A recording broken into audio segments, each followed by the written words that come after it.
Muy buenas tardes, bienvenidos al cierre del dólar en Colombia. Soy Luisa Pérez y me agrada estar con ustedes para entregarles toda la información sobre las monedas y los mercados del mundo. Así las cosas, vamos a revisar entonces en qué valor cerró el dólar hoy. Como podemos observar, tiene un precio de cierre de 3.610. En la apertura de la jornada había registrado un valor de 3.670, por lo que operó durante la jornada a el alza entre los valores de un mínimo de 3.655 y un máximo de 3.721, lo que quiere decir que registró un promedio por un valor de 3.691 y la TRM se ubicó en 3.644 pesos en esta jornada, con transacciones u operaciones por más de 1.800 movimientos durante la jornada. A propósito de la sesión del mercado cambiario, esto explica Mauricio Acevedo, quien es estratega de divisas y derivados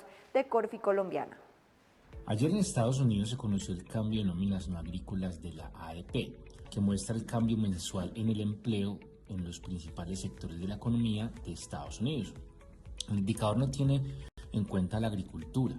El cálculo incluye los datos recopilados de aproximadamente 406.000 empresas privadas que emplean hasta 23 millones de personas, aproximadamente el 20% de todos los empleados del sector privado de Estados Unidos. Ayer se esperaba un dato de 47.000 empleos, pero el dato fue bastante bajo, menos de la mitad, fue de 22.000 empleos. Una señal que no es buena, y con seguridad la Fed estará tomando nota al respecto. Los precios del oro subieron en las primeras operaciones asiáticas de hoy jueves, volviendo a superar niveles clave después de que la menor demanda de refugio y la fortaleza del dólar frenaran el repunte del metal precioso. Los precios al contado habían repuntado hasta 5.092,31 la onza el miércoles, antes de ceder la mayoría de ganancias y caer nuevamente por debajo del nivel de $5.000 la onza. Las pérdidas en el oro se produjeron cuando Irán y Estados Unidos confirmaron que mantendrán conversaciones esta semana, ayudando a calmar los temores sobre una escalada militar inmediata en Oriente Medio. El dólar en Colombia ayer tuvo un comportamiento en lateral con un pequeño sesgo al alza. Abrió en 3.635 y al final cerró 16 pesos arriba en 3.650,50. La fluctuación de la jornada fue de 42 pesos, fluctuó entre un precio mínimo de 3.627 y un precio máximo de 3.669.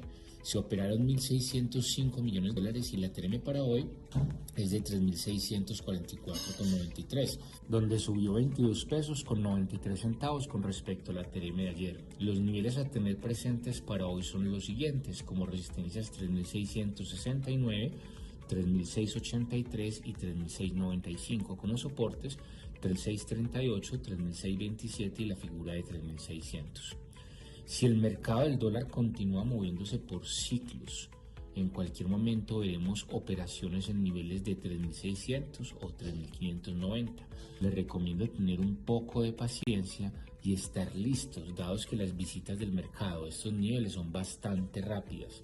Para esto pueden hablar con nuestros comerciales para que estén listos a operar en los niveles que necesiten. No dude en contactarnos. Ayer en general el dólar se fortaleció un poco con respecto a las monedas fuertes. El índice de XY ganó valor suficiente a niveles de 97.87 unidades.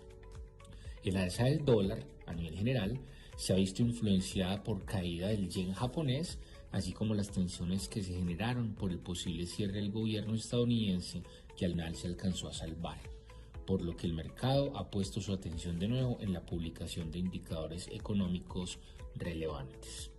Para hoy en el calendario económico de Estados Unidos conoceremos a las 8:30 de la mañana las nuevas peticiones de subsidio por desempleo y a las 10 de la mañana la encuesta JOLTS de ofertas de empleo de diciembre, ya que ayer no publicaron el dato y fue reprogramado para hoy debido a ajustes técnicos y de calendario en el sistema de difusión de datos.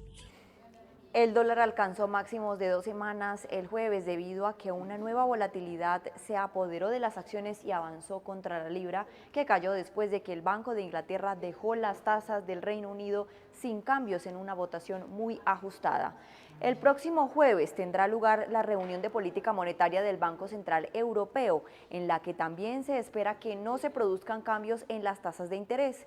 El índice del dólar, que mide el valor de la moneda estadounidense frente a otras canastas de otras 6, subió un 0,4% a 97,82 unidades, subiendo por segundo día. Así las cosas, pues de esta manera se sigue comportando, que como vemos tiene un alza del 0,7% en 97,71 unidades. Y en otras noticias, el presidente chino Xi Jinping dijo a Donald Trump que pueden resolver las diferencias en sus relaciones bilaterales con un respeto mutuo, pero advirtió en una llamada telefónica que este miércoles Estados Unidos debe manejar con cautela la venta de armas a Taiwán. El presidente chino Xi Jinping dijo a Donald Trump que pueden resolver las diferencias en sus relaciones bilaterales con respeto mutuo, pero advirtió en una llamada telefónica el miércoles que Estados Unidos debe manejar con cautela la venta de armas a Taiwán. Xi expresó su esperanza de que en 2026 las diferencias entre las dos mayores economías del mundo, incluidas las diferencias comerciales, se puedan resolver de forma amistosa. Trump comentó la llamada en una publicación en su plataforma Truth Social, donde afirmó que la relación con China y su relación personal con el presidente Xi es extremadamente buena y que ambos son conscientes de lo importante que es que se mantenga así. Trump y Xi abordaron temas sobre el comercio internacional, Taiwán y la guerra de Rusia en Ucrania, así como sobre una posible visita a China del presidente estadounidense. Xi afirmó que el tema de Taiwán es el asunto más importante en las relaciones entre China y Estados Unidos y que el país norteamericano debe manejar con cautela la venta de armas a Taiwán, según la cadena estatal CCTV. China y Taiwán están separadas políticamente desde 1949, cuando las tropas nacionalistas de Chiang Kai-shek perdieron la guerra civil contra las comunistas de Mao Zedong y huyeron a la isla, pero Pekín considera que sigue siendo parte de su territorio y no descarta el uso de la fuerza para hacerse con el control. La ONG Human Rights Watch denunció el miércoles la ejecución extrajudicial de 120 latinoamericanos en el Caribe por ataques de Estados Unidos y dijo que el regreso de Donald Trump a la Casa Blanca animó a varios gobiernos de Latinoamérica para cometer abusos. Que publicamos cada año. La ONG Human Rights Watch denunció el miércoles la ejecución extrajudicial de 120 latinoamericanos en el Caribe por ataques de Estados Unidos. Estas muertes se dieron en el contexto del despliegue naval que mantiene Washington en el Caribe, donde ha atacado botes presuntamente del narcotráfico y que condujo al poderoso operativo militar para capturar al depuesto presidente de Venezuela, Nicolás Maduro, el 3 de enero. Este año, por supuesto, inicia con el ataque militar de Estados Unidos en Venezuela y de manera francamente muy preocupante, lo que termina sucediendo es una decapitación del régimen, pero en la práctica el sistema de represión dentro de Venezuela quedó intacto. Juanita Gobertus, directora para las Américas de Human Rights Watch, animó a varios gobiernos de América Latina para cometer abusos. Pero el eje común de 2025 es que a esa situación se sumó la manera en la cual las acciones y la retórica del gobierno Trump agravaron la situación de derechos humanos y contribuyeron a la erosión democrática en América Latina. Gobertus advirtió las graves violaciones a derechos humanos identificadas por décadas en países como Cuba, Nicaragua y Venezuela, se suman ahora los abusos cometidos por Washington en la región, además de la retención de extranjeros deportados por Estados Unidos en El Salvador, Panamá y Costa Rica. El recorte de Trump a la ayuda internacional de Washington a través de la Agencia de Estados Unidos para el Desarrollo Internacional, USAID, tuvo un impacto supremamente grave en América Latina y el Caribe, denunció Gobertus. Caldo de cultivo perfecto para que en países como Perú, Ecuador, El Salvador, en donde las embajadas a nivel local de Estados Unidos habían logrado bloquear algunas de estas leyes, pues termináramos en una situación en donde los tres países aprobaron leyes anti-ONGs, restringiéndoles acceso a recursos, obligándoles a registrarse, haciendo mucho más difícil su trabajo en la región. Human Rights Watch destaca que con resultados disímiles, gobiernos latinoamericanos que aplicaron políticas de mano dura contra la delincuencia, como El Salvador o Ecuador, registran un incremento en las violaciones a los derechos humanos. Y en otro mercado de la economía estadounidense, los rendimientos de los bonos del Tesoro cayeron el jueves, mientras los inversores esperaban más datos de empleo y evaluaban el estado de la economía en este país. Les cuento que los datos económicos que se publicarán el jueves incluyen el informe de ofertas de empleo a las 10 de la mañana, hora del este de Estados Unidos, que brindará a los inversores más información sobre el mercado laboral después de un informe más débil de lo esperado el miércoles. Los rendimientos cayeron aún más el jueves después de que el Departamento de Trabajo informara que las solicitudes iniciales de empleo para la semana que terminó el 31 de enero llegaron a 231.000, aumentando 22.000 respecto al periodo semanal anterior y muy por encima de las 212.000 que esperaban los economistas encuestados por Dow Jones. Más temprano, ese mismo día, Challenger, Gray and Christmas informaron que los despidos anunciados en enero alcanzaron su nivel más alto para el mes desde el 2019. De manera similar, las contrataciones planificadas estuvieron en su nivel más bajo desde el mismo año. Ante señales de debilidad en el mercado laboral, todas las miradas se centran en el informe de de la Oficina de Estadísticas Laborales que se publicará el próximo miércoles. Inicialmente el informe estaba previsto para esta semana, pero se retrasó debido al breve cierre parcial del gobierno que finalizó el martes. Agregó que una cifra como la que estimaría que las solicitudes iniciales de subsidio por desempleo se mantuvieron en un nivel históricamente bajo durante enero, en consonancia con la naturaleza predominante de pocas contrataciones y pocos despidos del mercado laboral actual. El informe ADP del miércoles para enero mostró que las empresas privadas agregaron solo 22.000 puestos el mes pasado, menos que el aumento de 37.000 en diciembre, lo que refleja un mercado laboral mediocre. De esta manera, así finalizan los bonos del Tesoro a esta altura de la jornada que, como podemos observar, ambos se comportan de manera negativa. El bono de referencia a 2 años bajó 6 puntos básicos y se ubicó en 3,49%, mientras que el bono de referencia a 10 años bajó en la misma medida 6 puntos básicos y se ubicó en 4,21%. Por otro lado, los precios del petróleo cayeron el jueves, después de que Estados Unidos e Irán acordaron mantener conversaciones en Omán el miércoles, aliviando las preocupaciones de un posible conflicto militar, entre ellos que podría interrumpir el suministro de la clave región productora de Medio Oriente. Los precios del petróleo subieron aproximadamente un 3% el miércoles, después de que un informe periodístico sugiriera que las conversaciones previstas entre Estados Unidos e Irán para el viernes podrían fracasar. Sin embargo, más tarde ese mismo día, funcionarios de ambas partes anunciaron que las conversaciones seguirían adelante el viernes, aunque los temas a tratar aún no se han definido. Tony Skymore, analista del mercado IG, señaló que la incertidumbre en torno a las conversaciones como la razón de las oscilaciones, destacando el aumento de los precios por temor a su colapso, pero que estaban disminuyendo ya que esos temores se han moderado desde entonces con los informes de que las conversaciones nucleares han vuelto.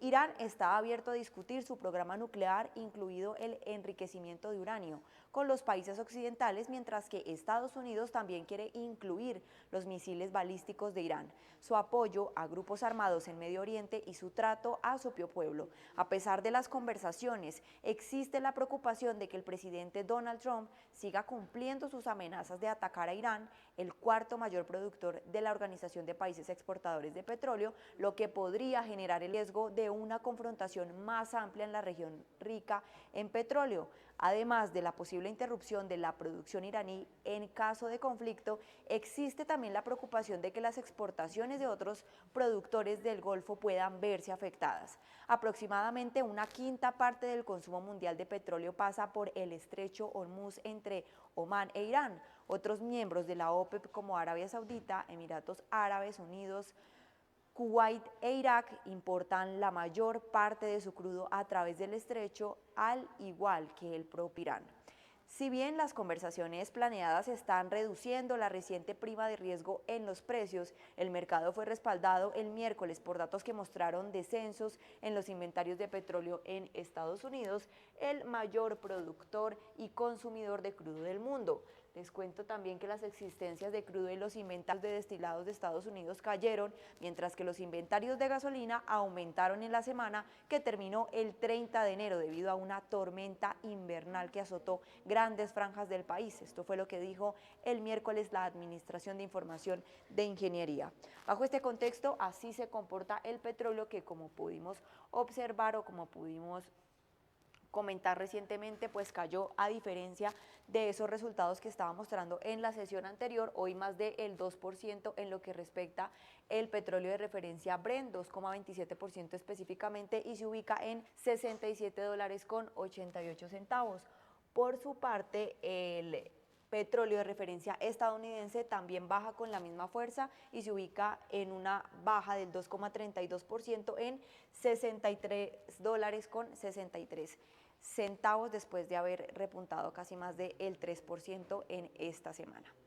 Les cuento que la presidenta encargada de Venezuela, Dalcy Rodríguez, se reunió el miércoles con directivos de la española Repsol y la francesa Maurel & Prom, que operan en el país bajo restricciones por las sanciones de Estados Unidos. Esto fue lo que informó la estatal de Petróleos de Venezuela, PDVSA. La presidenta encargada de Venezuela, Dalcy Rodríguez, se reunió el miércoles con directivos de la petrolera española Repsol y francesa Maurel & Prom. Ambas operan desde hace años en el país a través de empresas mixtas, un modelo de propiedad compartida donde el Estado venezolano es accionista mayoritario. Venezuela aprobó bajo presión de Estados Unidos una reforma petrolera que abre las puertas a la inversión extranjera, mientras que el presidente estadounidense Donald Trump afirma que administra la comercialización de crudo del país sudamericano.